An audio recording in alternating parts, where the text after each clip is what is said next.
Paz e graça sejam com os amados. Em Yahshua, o nosso Senhor. Nesta tarde, para a glória de Yahweh, daremos prosseguimento à mensagem OVNIs, Portais e Babel. Prossigamos de onde paramos. Por que eles não venceram a guerra? É bem lógico de se considerar que, se a Alemanha nazista desenvolveu tais veículos, por que eles não venceram a guerra? Um dos problemas realmente não requer um físico para entender. Estes aparelhos estavam voando ou deslizando através da gravidade da Terra, por criar o seu próprio campo gravitacional separado do da Terra. Entendendo isso, conclui-se que você não será capaz de mandar um projétil de qualquer tipo de um campo para outro. Metralhadoras e canhões montados nestes aparelhos não poderiam fazer nada para derrubar o inimigo.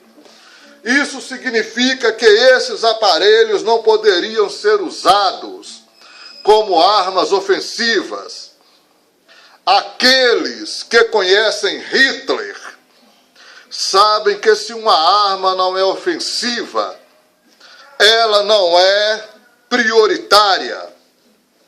O ME-262 era um jato que foi copiado pelos Estados Unidos e pela Grã-Bretanha depois da guerra. Estava nos campos de desenhos desde 1932. Ele não foi visto como uma arma ofensiva e então seu desenvolvimento foi adiado até muito mais tarde para se tornar uma arma de guerra ofensiva. Se ele tivesse sido construído uma força aérea, ou seja, se ele tivesse sido construído e uma força aérea repleta desses jatos, não teria existido uma grande batalha nos ares. Não teria existido o massacre da Grã-Bretanha. Esse era o pensamento de Hitler e a razão pelas quais outras armas também tiveram seu desenvolvimento adiado. Tudo que ele tinha naquele tempo era um aparelho rápido, brilhante e que parecia ser muito bom, mas não podia fazer nada para atirar nos aviões inimigos, ou muito menos carregar outro avião. A única coisa possível é que os pilotos dos bombardeiros aliados reportaram nas missões, em 1945, chamados Full Fighters. Globos brilhantes ou discos eram vistos voando perto dos bombardeiros, causando um efeito nos componentes eletrônicos e nos equipamentos de navegação. A tecnologia foi desenvolvida tardiamente para efetivamente ser aplicada em algum esforço de guerra. O efeito colateral de poder viajar tão rápido, sem interferência da resistência, era chamado de looping, ou dobra no tempo e espaço. E supostamente foi acidentalmente atingido.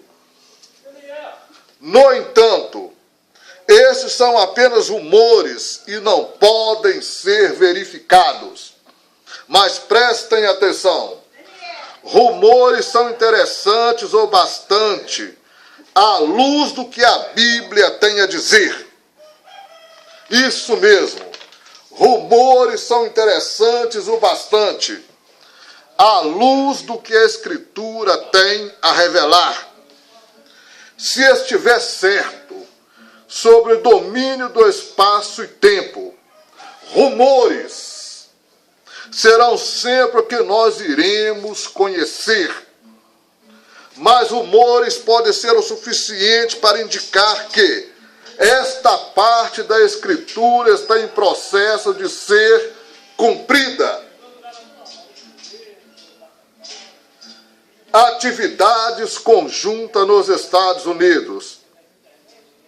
Ainda que os alemães estivessem conduzindo seus programas de fontes de energias alternativas, talvez tenhamos tropeçado algo dessa tecnologia por acidente, com resultados bastante ruins. Nikola Tesla era um gênio e possuía mais de 1000 invenções patenteadas. Afirma-se que nos seus últimos anos de vida, Tesla jurou ter recebido informações de fora, informações de extraterrestres, informações vindas de alienígenas. É dito que, primeiramente, ele obteve conhecimento de levitação eletromagnética em aparelhos desde 1890.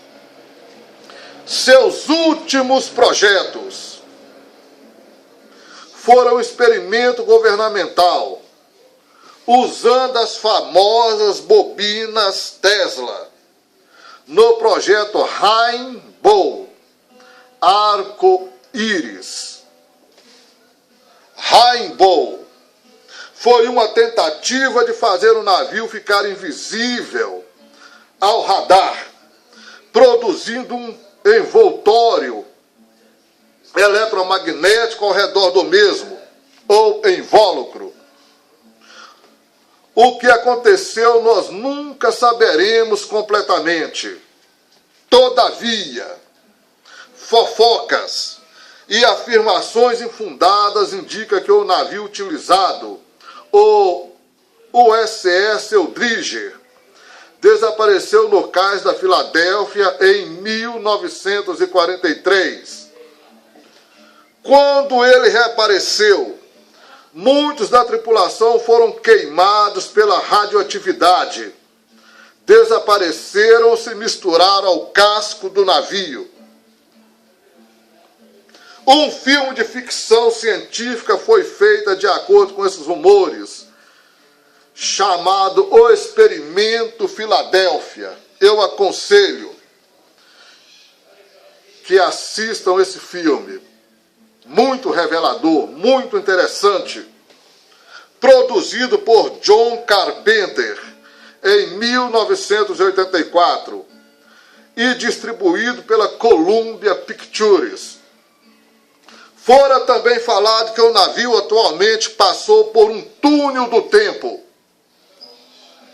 e se ligou a outro experimento realizado em 1984 em Montauk, Nova York, por um dos remanescentes do projeto chamado John von Neumann, e cientista nazista.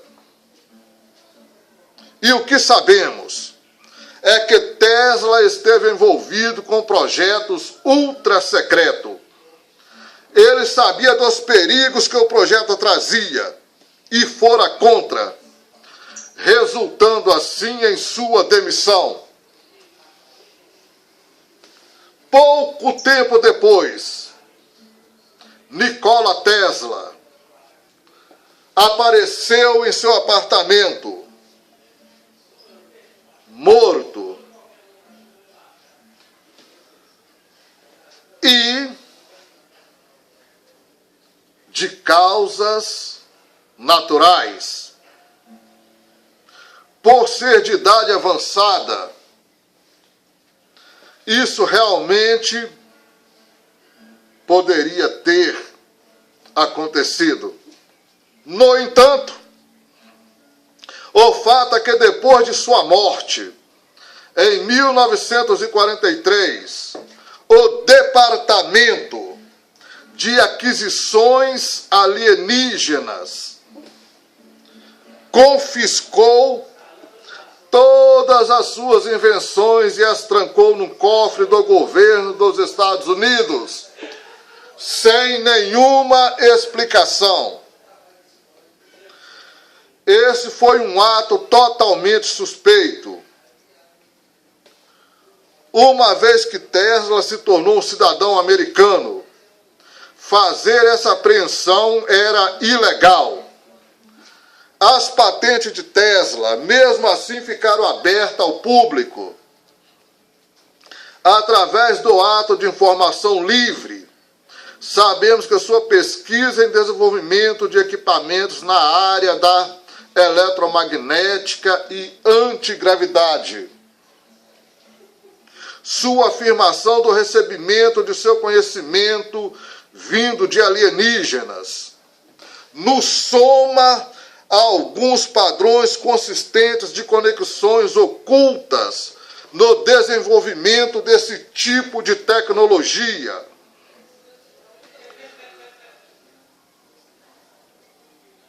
O Wilhelm Reich, isso, Reich, outro cientista de ponta, também tinha conexões com o oculto. Era também membro do projeto Rainbow. Seu conhecimento sobre o que chamamos de orgone era uma fonte de energia eletromagnética que, como uma malha, cobria toda a Terra. Poderia ser aprisionada e também utilizada. Com parte de alguns de seus credos excêntricos, algumas de suas ideias incluíam a prática de sexo bizarro, ou seja, sexo tântrico. Isso levou a ter problemas e até a ser preso. Porém, esses problemas pareceram ter aparecido só depois que o governo obteve o necessário conhecimento de suas teorias. Ele foi preso e na cadeia ele cometeu suicídio. Após a sua morte, o governo americano apreendeu seu laboratório, notas, experimentos e invenções. O recente projeto HAARP, ou projeto HAARP, é o produto de algumas das teorias de Reich e Tesla, juntamente mais tarde com Victor Schauber e seu filho como ajudante. E como sempre, outra negativa é a de que não existe nenhuma posição oficial do governo americano sobre o projeto Rainbow. Oficiais do governo mais tarde ofereceram explicação que o navio USS Eldridge estava no cais da Filadélfia para uma rotina de polimento. Essa é uma rotina de desmagnetização do metal dos cascos do navio para protegê-los de minas magnéticas. Durante a Segunda Guerra, isso era realmente rotina e uma prática bem regular.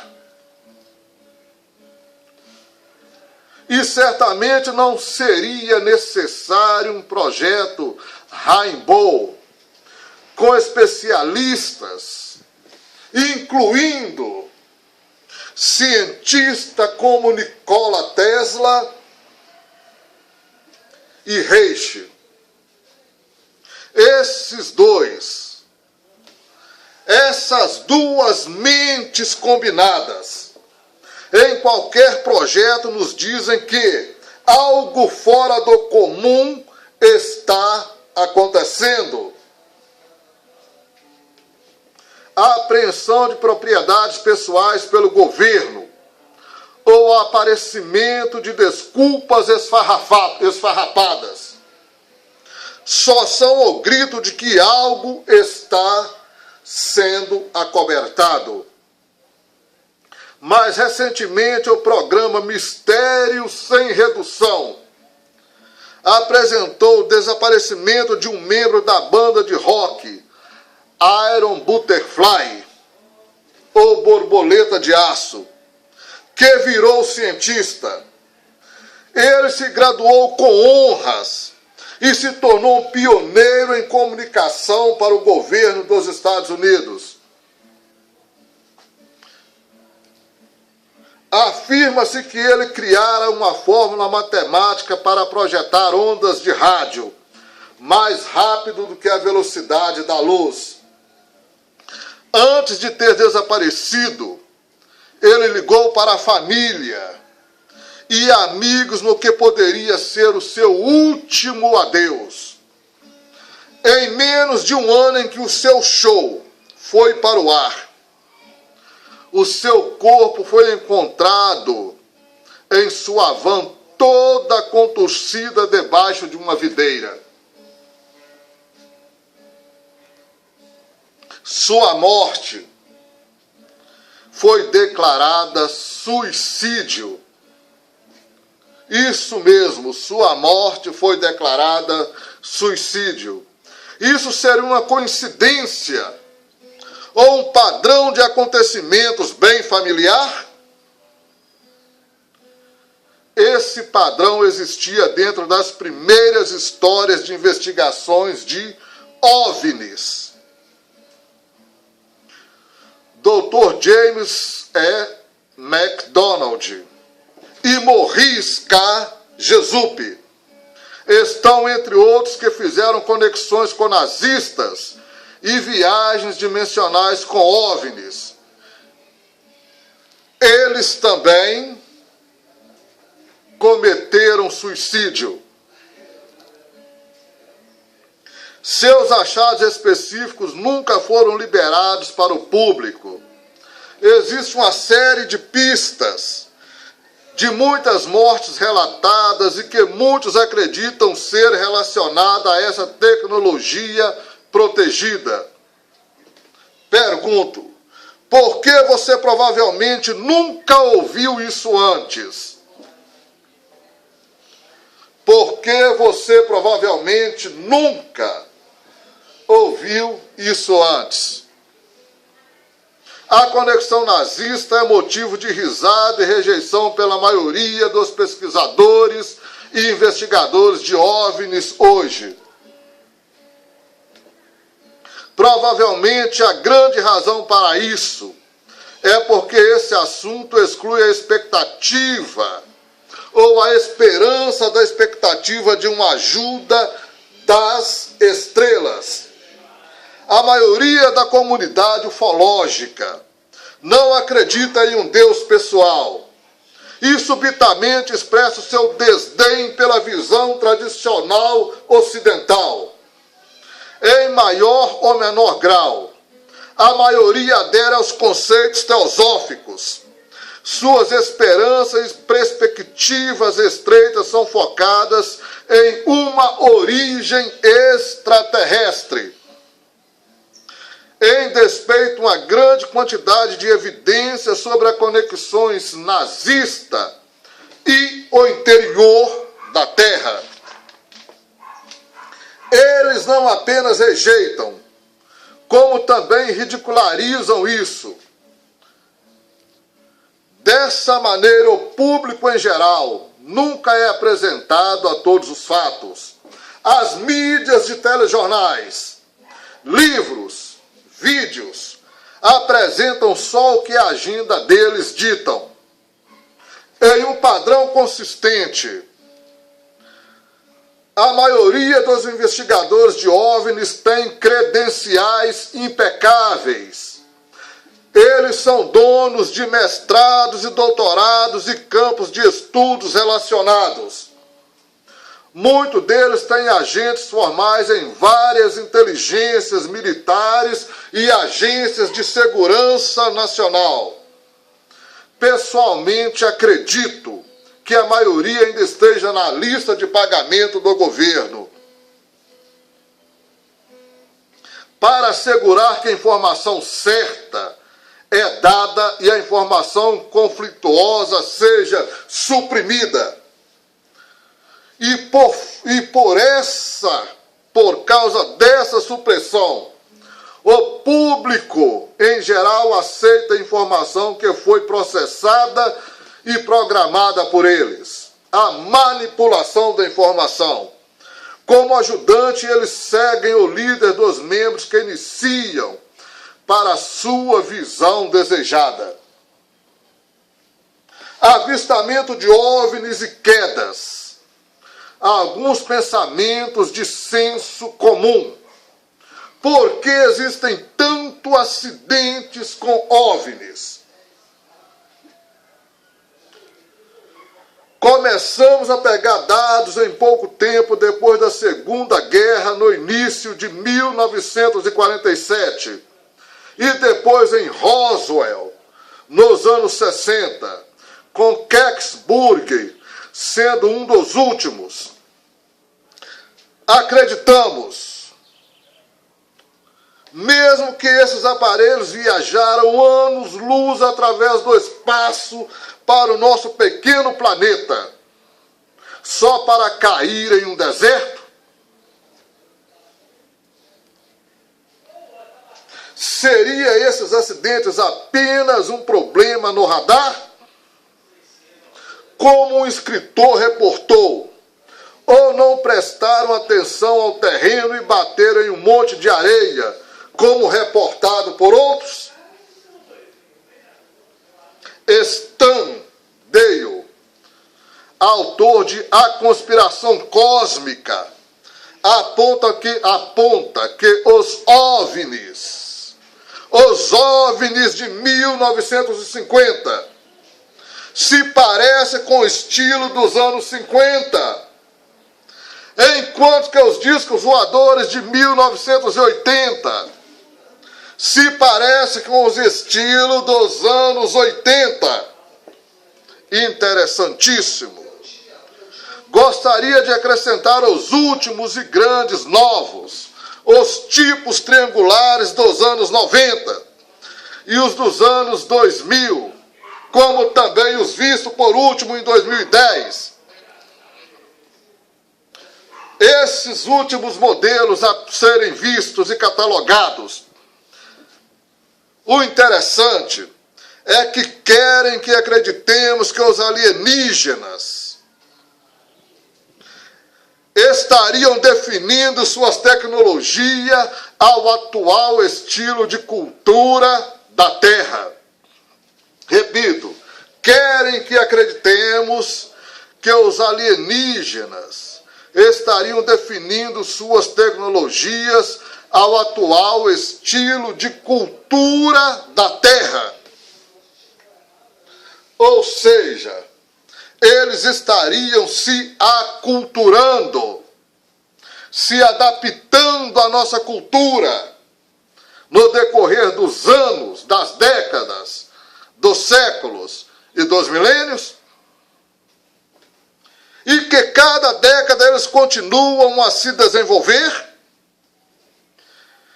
Não teríamos evidência o bastante para sugerir que são aparelhos terráqueos em processo de pesquisa e desenvolvimento progressivo, juntamente com outros aparelhos desenvolvidos com acidentes ocasionais?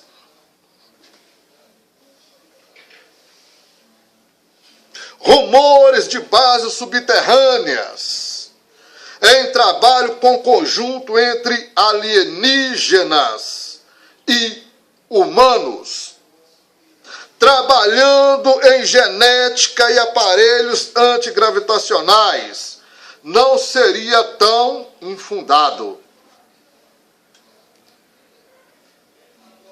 Agora, se alienígenas têm discos voadores totalmente desenvolvidos, capaz de atravessar o universo, porque eles simplesmente não nos deixam algum esquema, algum material ou fórmula para que cheguemos também a isso. Nenhum desenvolvimento seria necessário. Sabe por quê? Porque a tecnologia já estaria ali. Não é verdade? Não baseando em evidências circunstanciais. Existe o desenvolvimento de uma tecnologia sendo realizada. Então, por que nós temos foguetes? A última coisa a se pensar é, se eles estão desenvolvendo esses discos voadores, por que ainda temos foguetes e programas espaciais como os de agora, como os que temos atualmente? Por quê? Duas razões, talvez. Duas razões, talvez. Primeiro, seria uma boa maneira de ter uma cortina de fumaça. Isso mesmo.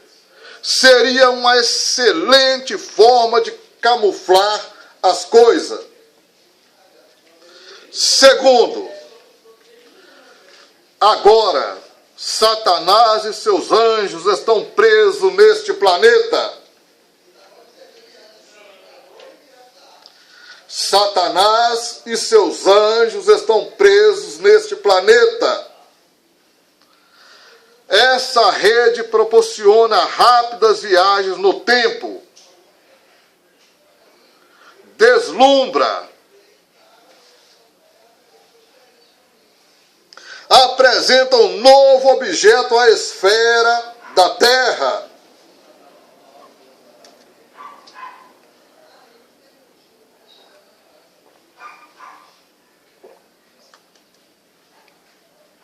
Apresenta um novo objeto à esfera da Terra. Mas ele, Satanás, pode estar preso nessa atmosfera. E é por isso que está dito na Bíblia que ele é o príncipe potestades do ar.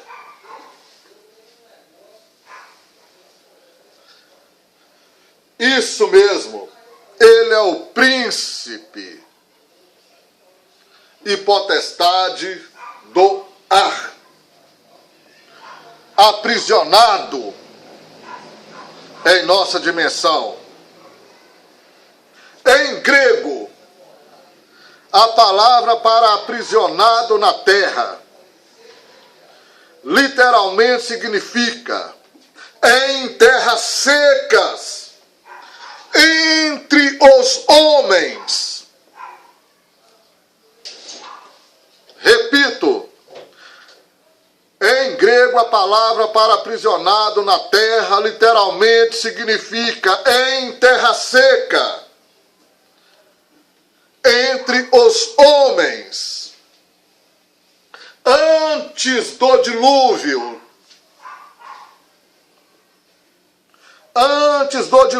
de Gênesis, ele tinha acesso ao espaço.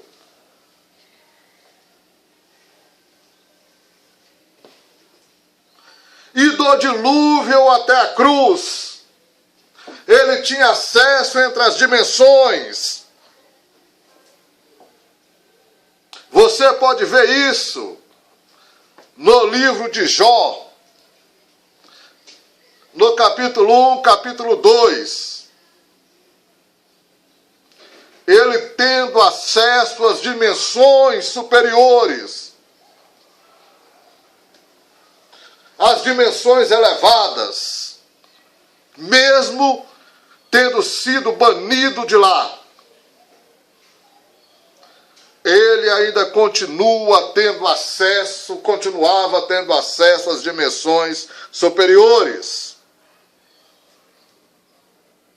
Depois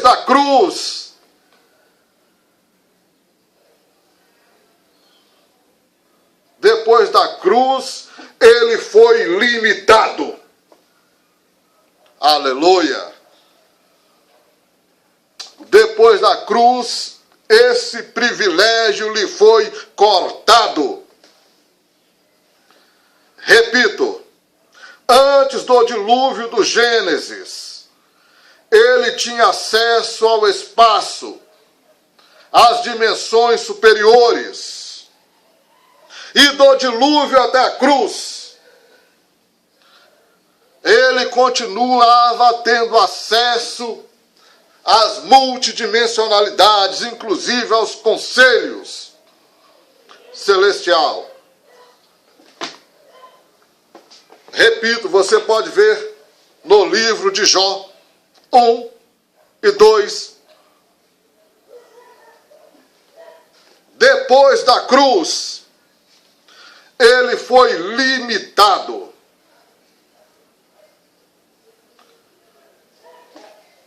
Ele já não tem mais acesso. Ele foi totalmente limitado. Jesus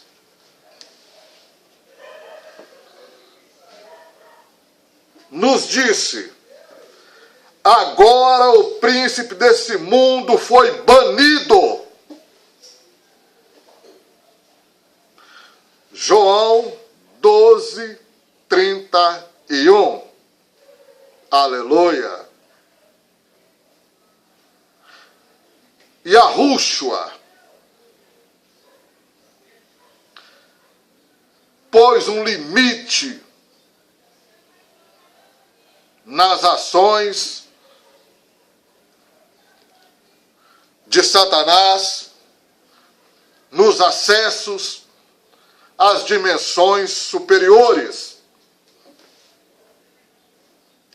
E Yahushua nos disse: agora o príncipe deste mundo foi banido. João 12, 31. Aleluia.